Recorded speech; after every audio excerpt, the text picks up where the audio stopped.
Santa Maria Immaculata Mataram. Selamat pagi, Romo Martinus. Selamat pagi. Ya, Romo, ini bagaimana sih mempromosikan toleransi dan kerukunan antar umat beragama di daerah yang memiliki keragaman agama dan budaya yang tinggi? Silakan, Romo.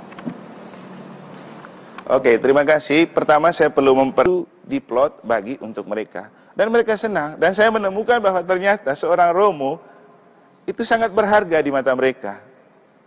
Mereka datang, mereka beri salaman, mereka cium tangan bahkan, dan respectnya sangat tinggi. Sesuatu yang kadang-kadang seperti itu jarang kita temukan di dalam umat kita. Ya, inilah mungkin yang dimaksudkan oleh Yesus ketika berbicara, seorang nabi itu dihormati di mana-mana kecuali di tempat asalnya sendiri. Jadi ini sebuah cerminan kenyataan yang menunjukkan bahwa saya rasa toleransi di NTB sejauh ini baik-baik saja dan aman.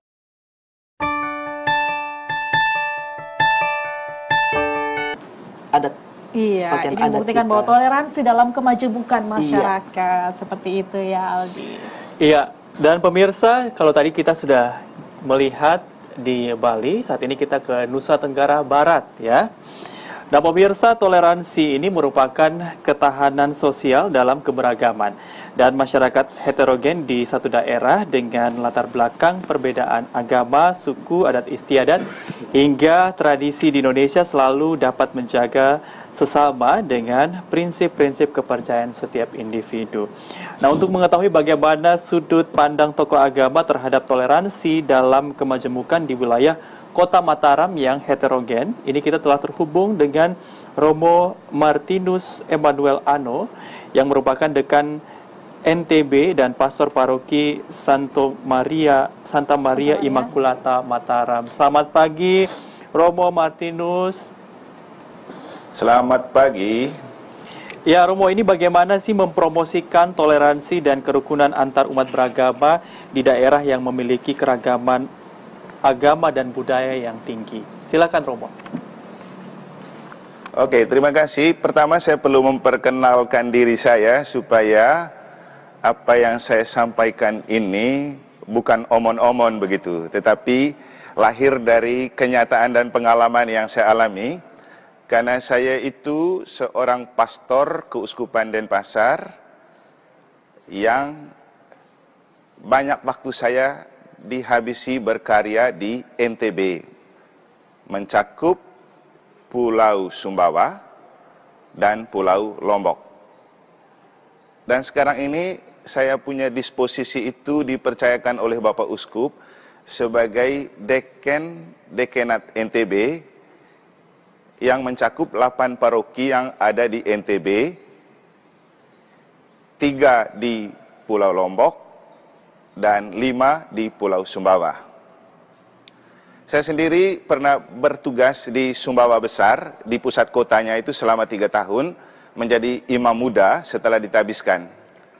Kemudian sebelum ditabiskan menjadi imam, 6 bulan saya bekerja sebagai diakon, persiapan untuk ditabiskan menjadi imam di Donggo. Donggo itu sebuah bukit yang ada di Bima. Kemudian setelah 3 tahun berkarya di Sumbawa Besar, saya dipindahkan ke Dompu, salah satu kabupaten yang berada di Pulau Sumbawa. Dan kalau kita bicara tentang Dompu, itu kesannya panas. Dari segi toleransi itu agak memanas gitu. Tapi saya 6 tahun berada di sana dan adem-adem saja. Kemudian setelah itu saya dipindahkan ke Jembrana, Bali Barat, di mana di sana juga keragaman itu ada. Sekitar 50% antara teman-teman Hindu dan teman-teman Muslim. Dan seperti biasa di Bali pada umumnya, Gereja Katolik itu selalu tampak sebagai kawanan kecil. Ya, tidak terlalu baik dibilang minoritas ya. Karena ada bahasa minor itu tidak bagus. Tapi kita itu kawanan kecil di tengah kawanan besar, teman-teman yang mayoritas. Dan sejauh yang saya alami dari beberapa tahun berada di NTB, ya sebenarnya kalau bicara toleransi itu selalu hidup dan berkembang dalam lapisan bawah. Juga dalam lapisan atas itu selalu dibangun dengan FKUB. Dan dari pengalaman saya pribadi saya selalu mau aktif dan terlibat dalam FKUB Karena bagi saya itu adalah media terbaik untuk menunjukkan kepada masyarakat bahwa kerukunan itu perlu dijaga dan dipelihara, dan kita yang adalah tokoh publik itu menjadi contoh dan cerminan. Sehingga bagi saya pribadi, apapun bentuk kegiatan FKUB dan bahkan pemerintah, saya selalu berusaha untuk hadir, dan hadir dengan identitas saya sebagai seorang pastor dengan berjubah. Dan kalau di Bali saya pakai udang, di Lombok saya pakai udang juga, karena ini seperti yang sedang saya pakai ini, itu cerminan dari penghargaan saya, dan saya menempatkan NTB itu di kepala saya, di mahkota saya. Kenapa? Ya, kami selalu punya prinsip di mana bumi dipijak, di situ langit dijunjung. Dan kesatuan dengan alam dan masyarakat setempat sebagai fondasi untuk kita menunjukkan bahwa itu kita bersatu dengan Tuhan yang kita percaya dan kita wartakan dalam gereja Katolik. Jadi dalam tahap dan taraf yang harian, toleransi itu berjalan dengan baik. Toleransi itu menjadi intoleran ketika dibumbui oleh kepentingan politik, misalnya menjelang pemilu, dan apapun gesekan-gesekan dan kepentingan yang membuat orang memanfaatkan agama dan perbedaan untuk menonjolkan diri begitu. Karena ya maklum, pemilih agamais masih sangat melekat dalam hidup masyarakat kita. Sehingga gesekan toleransi itu sebenarnya terjadi biasanya musim-musim pemilu itu karena dipermainkan oleh kelompok tertentu yang memang sangat egois dalam berusaha untuk menggapai suara. Jadi dalam taraf yang biasa setiap hari sebenarnya toleran. Ya, kemudian ya sekali lagi saya bicara dari apa yang saya alami. Dari 3 tahun saya ada di Sumbawa, 6 bulan saya ada di Bima, dan 6 tahun saya ada di Dompu. Ya, Dompu itu terkenal dengan bahkan Abu Basar Basir itu punya 2 pesantren di sana. Dan di Dompu, gereja itu dikelilingi oleh teman-teman Muslim, karena orang-orang Katolik itu sangat sedikit dan terpencar. Tapi di sana saya menemukan kenyamanan, karena saya membangun relasi lebih sebagai keluarga daripada agama. Dan mereka kalau ada kegiatan selalu undang saya, dan kalau kita hari raya mereka selalu bawa ucapan gitu. Dan saya nyaman dan aman betul di situ. Bahkan suatu kali, ini cerita fakta, ketika saya sedang pergi ziarah ke Eropa, ada pertengkaran antara kampung. Di Dompu itu selalu sering terjadi pertengkaran antara kampung. Dan waktu itu mereka saling menyerang melewati sebuah sungai yang ada di samping gereja. Saya ditelepon sama orang yang jaga gereja. Romo, sekarang sedang ada peperangan antara kampung di sini, dan mereka melintasi gereja. Terus bagaimana? Tapi mereka bilang begini, jangan ganggu gereja, kita tidak enak sama Romo. Nah, itu sebuah bentuk toleransi, bahwa mereka bertengkar, mereka tidak mengganggu rumah ibadat. Karena mereka tidak enak sama Romo, karena saya menganggap mereka sebagai keluarga, lebih sebagai keluarga daripada relasi agama. Jadi pada prinsipnya, gereja melalui para tokoh agama dan juga umat selalu berusaha untuk mempromosikan dan membangun kerukunan antara agama. Dan yang paling penting menurut pengalaman kami itu adalah keterbukaan hati, karena di setiap hati itu ada cinta. Cinta inilah yang perlu diwartakan, karena saya rasa semua orang pasti merindukan dan haus akan cinta. Siapa yang kita berikan perhatian dengan hati yang tulus, dia tidak akan berpikir lagi tentang apa agamamu. Seperti kata Gus Dur kan, ketika kamu banyak berbuat baik, orang lupa dan tidak bertanya apa agamamu, tapi kebaikanmu itulah yang selalu diingat.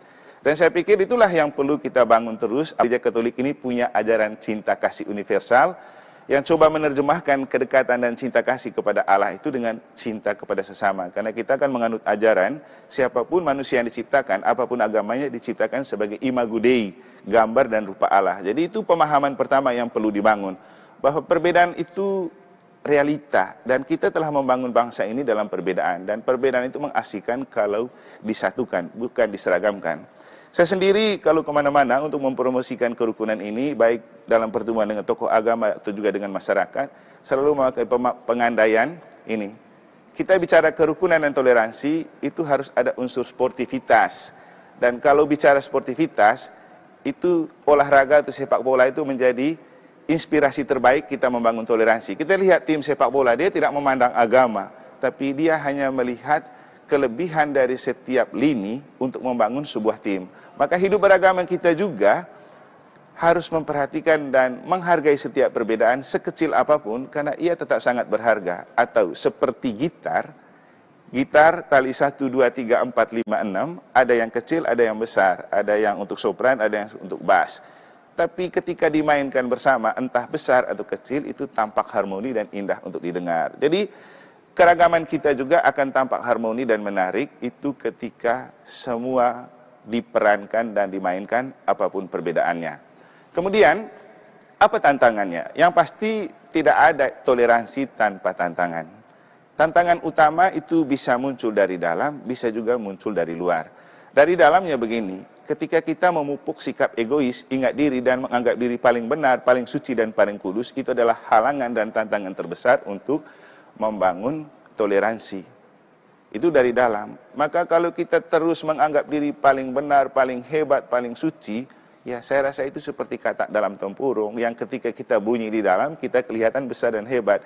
Begitu keluar, kita tidak ada apa-apanya. Dan saya selalu mengatakan itu kepada umat saya, dan saya selalu menunjukkan itu juga dalam sikap saya, bahwa tidak penting kita besar di gereja, tapi jauh lebih penting ketika kita juga besar di luar. Jadi prinsipnya, solid ke dalam, solider keluar.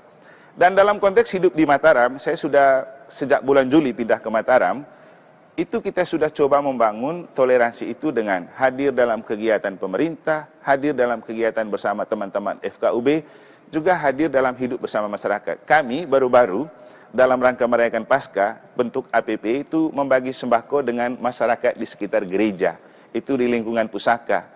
Dan itu semua masyarakat yang kami tidak lihat apa agamanya. Ada teman-teman Muslim, ada teman-teman Hindu juga. Dan itu diplot bagi untuk mereka. Dan mereka senang. Dan saya menemukan bahwa ternyata seorang Romo itu sangat berharga di mata mereka.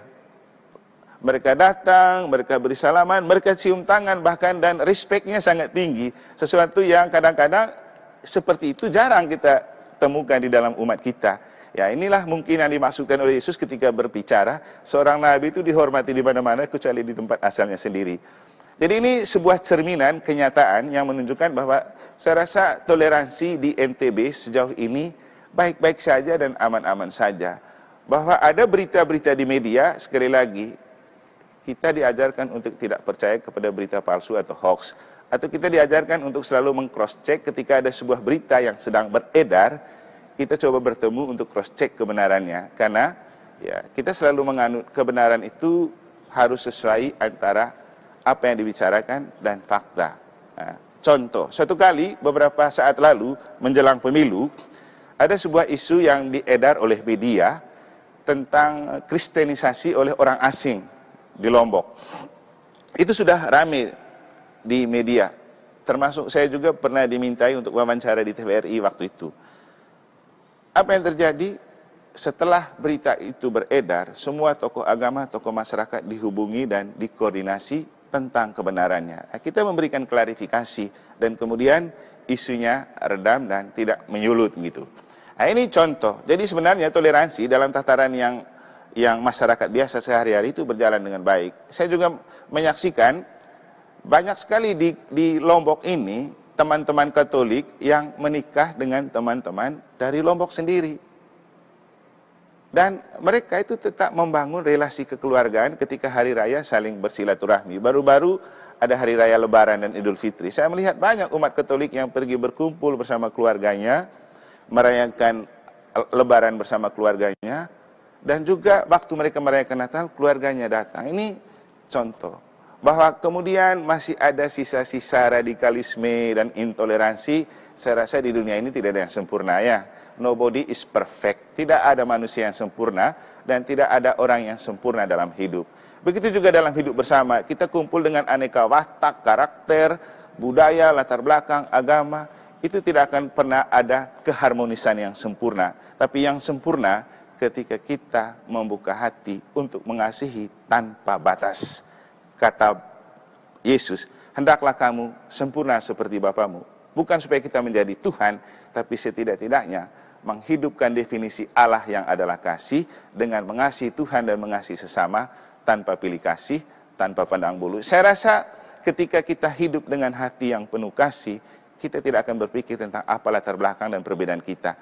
Karena kasih itulah yang lebih besar untuk dihidupkan, karena kita semua diciptakan oleh Allah yang sama, yang penuh kasih. Jadi kesimpulannya begini, Soal toleransi untuk NTB, baik di Pulau Lombok atau Pulau Sumbawa, sejauh ini berjalan baik, biasa-biasa saja, dan lebih pada aspek kekeluargaan. Nanti bahaya intoleransi itu muncul ketika ada gesekan dan kepentingan politik yang bermain. Dan itu lebih pada kepentingan politik, tapi bukan kebutuhan masyarakat. Dan saya rasa begini, kami juga sudah belajar dari pengalaman. Maaf saja kalau bukan untuk mengungkit, tapi remember gitu. Ya, ini kan tahun tepat kita merayakan 25 tahun setelah dulu pernah terjadi ada cerita tidak bagus di yang namanya 171.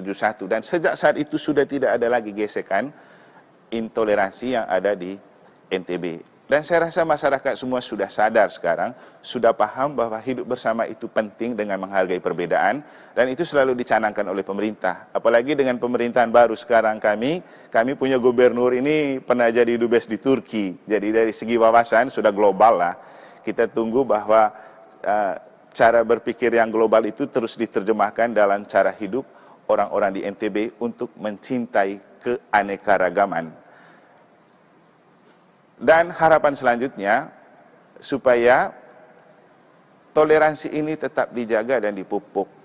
Kita itu menanam pohon atau bunga, tidak berakhir dengan menanam dan selesai.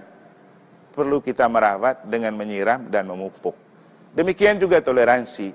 Tidak bisa dengan ketika kita sudah berbicara tentang perlunya toleransi dan moderasi beragama, di ruangan, di mimbar, di podium, itu selesai. Kita perlu rawat dan kita jaga, dan itu kita rawat dan jaga dalam hidup sehari-hari. Ya, sekarang ini juga yang meminta saya untuk berbicara tentang hal ini dan dilakukan di gereja Santa Maria Immaculata Mataram itu teman-teman kita dari agama Muslim yang ada di TVRI. Dan selama ini gereja dan TVRI itu selalu menjalin relasi dengan baik. Beberapa hari lalu mereka datang minta berikan ucapan selamat Paskah, dan setiap bulan itu kita diminta untuk mimbar agama Katolik di TVRI. Dan saya menemukan bahwa bertemu dengan teman-teman di TVRI, mereka tidak melihat ini agama apa, dan mereka terus mencerminkan bahwa TVRI itu media pemersatu bangsa, pemersatu masyarakat. Jadi mulai dengan media-media seperti ini, itu menurut saya jalan terbaik untuk terus merawat dan memelihara toleransi, dan terus membangun relasi persaudaraan dan kekeluargaan dengan siapapun yang ada di sekitar kita tanpa memandang agama. Bahwa ada riak-riak kecil itu adalah memang bagian dari kehidupan menuju kesempurnaan. Dan harapan selanjutnya agar para pemimpin menjadi garda terdepan untuk memberikan contoh kepada masyarakat bahwa toleransi itu perlu dan penting untuk membangun bangsa dan masyarakat. Akhirnya, dari tempat ini, saya atas nama segenap umat Katolik di Provinsi NTB mencakup Pulau Lombok dan Sumbawa, karena saya sebagai deken ini, mengucapkan sekali lagi, selamat Hari Raya Idul Fitri untuk teman-teman Muslim yang baru berlalu.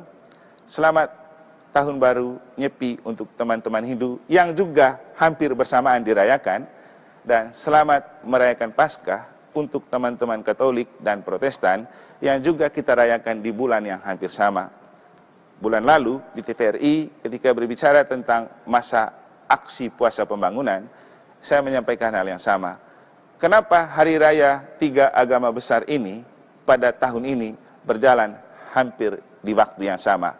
Tuhan mau mengajarkan kepada kita bahwa sinergisitas itu perlu dalam hidup bersama, dan perbedaan itu perlu dipakai untuk melengkapi keutuhan dan kebersamaan. Terima kasih luar biasa, Romo. Selamat Pesta Paskah untuk Anda semua, untuk teman-teman di NTT, untuk teman-teman di Bali. Kristus bangkit jaya, haleluya. Tuhan memberkati. Saya Romo Martinus Emmanuel Ano, Pastor Paroki Santa Maria Immaculata Mataram, dan Dekenat Nusa Tenggara Barat, Keuskupan Denpasar. Sekian dan terima kasih. Salve. Assalamualaikum warahmatullahi wabarakatuh. Terima kasih. Om Santi Santi Santi Om. Salam sejahtera, nama budaya. Tuhan memberkati. Iya. Baik, terima kasih Luar biasa banyak ya. Romo Martinus Emmanuel dari Pastor Paroki Santa Maria Immaculata Mataram sudah memberikan kita pencerahan ya terkait dengan toleransi yang memang meskipun dinamik.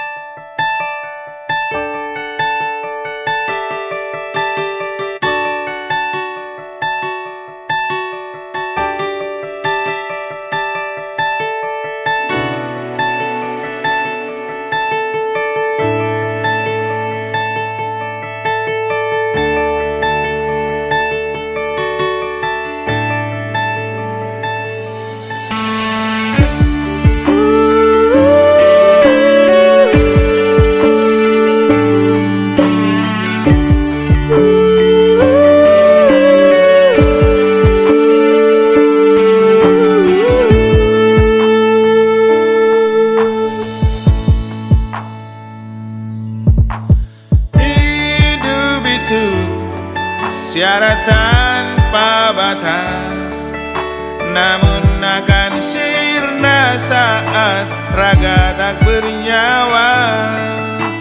Rawat jiwa itu pilihan, agar syarah hidup tetapkan abadi.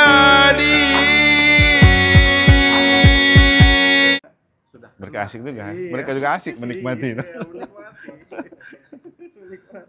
Apalagi mereka penasaran, apalagi teman-teman NTT dan Bali itu penasaran dengan berita dari Lombok, karena kan selalu punya image kalau kita itu susah toleransi, itu kan selalu image yang dibangun toh.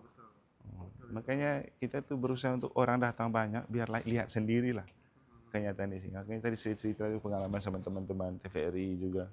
Betul. Kita sering. Makanya tadi nggak berani dia foto. Jadi dia asik mendengarkan. Saya kasih jempol